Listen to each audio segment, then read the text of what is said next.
ابراہیم بن ادھم رحمۃ اللہ تعالی علیہ بہت بڑے ولی اور صوفی بزرگ گزرے ہیں، اپنے وقت کے بہت بڑے بادشاہ تھے، بلخ کے علاقے کے رہنے والے، اور خراسان کے صوبے کے اندر آپ نے کافی عرصہ حکومت کی ہوئی ہے۔ حضرت ابراہیم بن ادھم، اللہ کی یاد سے کوئی تعلق نہیں ہے، اپنی بادشاہت ہے،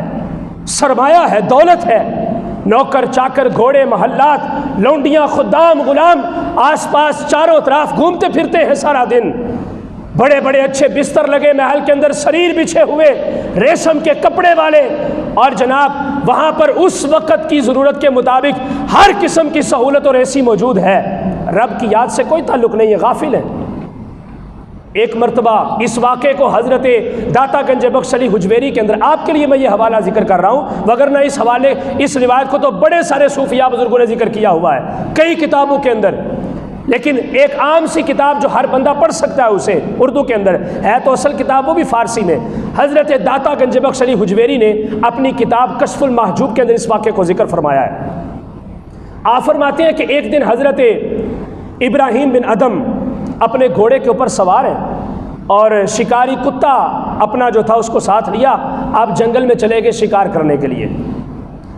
تو سامنے ایک ہرن آیا، بلکہ ایک روایت کے اندر تو یہ بھی لکھا ہوا ہے کہ ابھی شکار کے لیے جنگل میں گئے تھے، ہرن ابھی سامنے نہیں آیا تو آواز آئی ابراہیم بن ادھم تمہیں اس لیے پیدا نہیں کیا گیا کہ تم شکار کرو، اپنے وقت کو ضائع کرو۔ غیب سے ندا آئی، جب رب نے دل بدلنا ہو، آج ہمیں بھی ندا آتی ہے لیکن ہمارے کان اس کو سن نہیں سکتے، کیسے سنیں؟ ہماری آنکھوں کے اوپر پردہ پڑ چکا ہے، ہمارے دل روشن نہیں ہے، ہمارے دل مردہ ہو چکے ہیں، ایمان کا اقرار صرف ہماری زبان سے ہے، تصدیق بالقلب آج ہمارے پاس موجود نہیں ہے۔ ان لوگوں کے پاس تصدیق بالقلب موجود تھی جس کی وجہ سے رب ان سے جب ہاتف غیبی کے اندر ندا کرتا تھا اور خطاب کرتا تھا تو وہ لوگ اپنے دل کے کانوں سے سنتے تھے۔ آج ہمیں کون نہیں سناتا، سارے سناتے ہیں، تقریریں بھی ہوتی ہیں، 5 وقت مساجد کے مینار کے سپیکر سے آواز بھی ندا ہوتی ہے، حی علی الصلاۃ حی علی الفلاح، لیکن اس کے باوجود ہمارے دل نرم کیوں نہیں ہوتے؟ ان کے دل کیسے نرم ہوتے تھے؟ ابراہیم بن ادھم نے سنا، چاروں طرف نظر دوڑائی، کوئی نظر نہیں آیا، پھر گھوڑے کو ایڑی لگائی، تھوڑا سا اور آگے گئے، پھر آواز آئی ابراہیم بن ادھم اللہ نے تمہیں اس طرح وقت ضائع کرنے کے لیے پیدا نہیں کیا۔ اسی طرح میرے شیخ مکرم حضور شہنشاہ لسانی بابا جی سرکار قبلہ عالم پیر جماعت علی شاہ صاحب رحمۃ اللہ تعالی علیہ، آپ کے بچپنے کا واقعہ ہے کہ آپ بھی چھوٹی سی عمر میں بچوں کے ساتھ لڑکوں کے ساتھ کھیلنے کے لیے باہر نکلے تو باہر ایک مجذوب بندہ تھا، اس نے کہا جی حضرت کدھر؟ فرمایا ایسے دوستوں کے ساتھ سیر و تفریح کے لیے نکلا ہوں۔ اس بندے نے کہا رب نے آپ کو گھومنے پھرنے کے لیے پیدا نہیں کیا، اپنی یاد کے لیے پیدا کیا، وما خلقت الجن والانس الا لیعبدون، اللہ نے تمہیں اپنی عبادت کے لیے پیدا کیا ہے، اپنے یاد کرنے کے لیے پیدا کیا ہے، ڈرنے کے لیے پیدا کیا ہے۔ ابراہیم بن ادھم نے 2 دفعہ جب اس بات کو سنا تو بس ٹھیک ہے اگنور کر دیا، تھوڑے سے آگے گئے لیکن تلاش میں تھے کہ آواز کہاں سے آ رہی ہے۔ اچانک آگے ایک ہرن نظر آیا، آپ نے جب شکاری کتے کو اس کی طرف بگانے لگے تو اس کو اللہ رب العزت نے زبان عطا کی، اس نے کہا علیک بالزادی الی یوم المعاد، اس نے کہا ابراہیم بن ادھم شکار نہ کرو، تمہارے اوپر لازم ہے کہ قیامت کے دن کے لیے زاد راہ اختیار کرو، نیکیاں کرو، نیک اعمال اکٹھے کرو، اپنے آخرت کے لیے کوئی توشہ زاد راہ اختیار کرو، بڑا طویل سفر ہے تمہارا، تم نے اس کو کچھ بھی نہیں سمجھا، ہم تو غافل ہو چکے ہیں۔ اس نے کہا علیک بالزاد الی یوم المعاد، قیامت کے دن کی نجات کے لیے تمہیں زاد راہ اختیار کرنا چاہیے۔ دل کی دنیا بدل گئی، چھوڑ دیا شکار کرنا، لیکن بادشاہ ابھی نہیں چھوڑی، واپس اپنے کتے کو ساتھ لیا اس کو اور واپس محل کے اندر آئے، اللہ کی یاد شروع کر دی، تسبیح و تحلیل کے اندر مصروف ہو گئے، لیکن ابھی تخت پر بیٹھے ہیں، بادشاہ ہیں۔ اچانک ایک دن ایسا ہوا، ایک روایت کے اندر یہ ہے کہ رات کو آپ اپنے محل میں سو رہے تھے، آواز آئی کہ آپ کے محل کی چھت کے اوپر کوئی ٹہل رہا ہے۔ ایک روایت کے اندر یہ ہے کہ آپ کا دربار لگا ہوا تھا، ایک فقیر وہاں پر آ کر بیٹھا ہوا تھا، وہ اچانک کھڑا ہوا، ابراہیم بن ادھم نے اس سے سوال کیا، اگر رات کا واقعہ لے تو تب بھی، اگر دن کا واقعہ لے تو تب بھی، آپ نے اس سے سوال کیا کہ بھائی کیا تلاش کر رہے ہو؟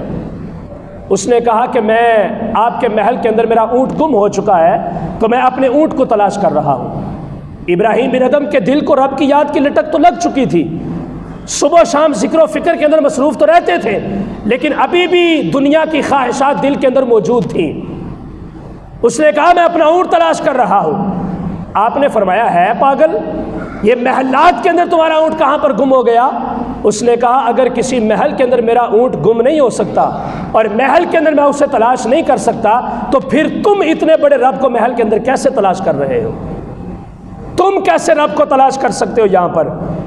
ابراہیم بن ادھم نے کہا اب تو کسر ہی نکل گئی، ختم کر دیا سب کچھ۔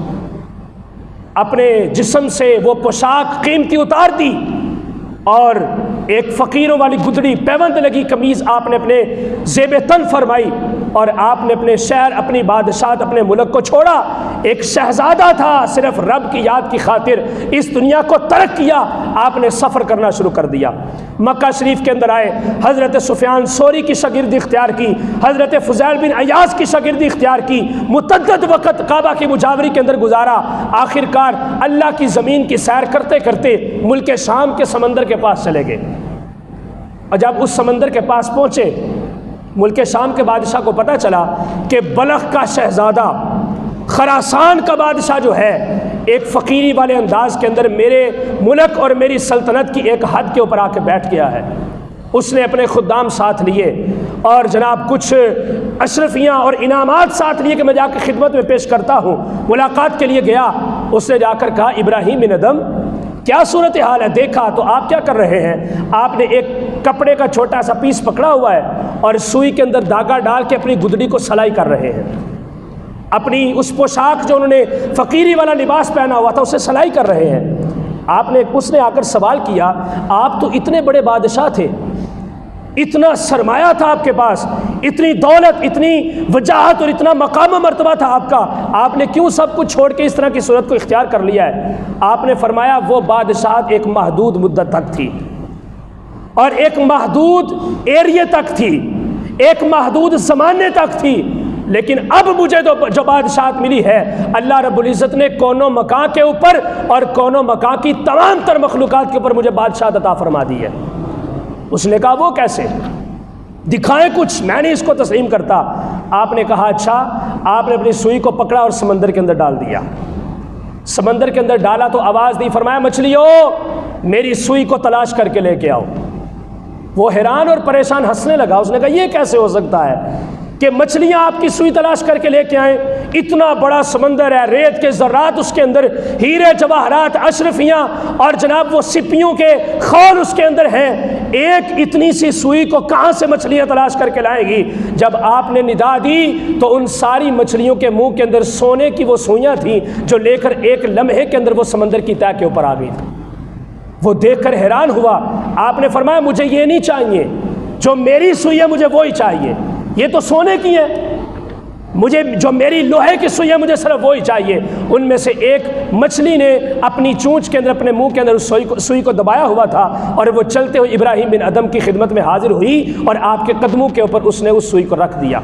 آپ نے فرمایا دیکھو شام کے بادشاہ، یہ وہ بادشاہت ہے، اب تم اگر ان کو آواز دو تو میں دیکھوں بھلا یہ کیسے تمہاری سنتی ہے۔ یہ دیکھو جب میں نے رب کی اطاعت کی تو اللہ رب العزت نے مجھے یہ مقام عطا کر دیا کہ میرے ایک اعلان کے اوپر پورے سمندر کی مچھلیاں اپنے منہ میں سونے کی سوئیاں دبا کر میری خدمت میں حاضر ہو چکی ہے۔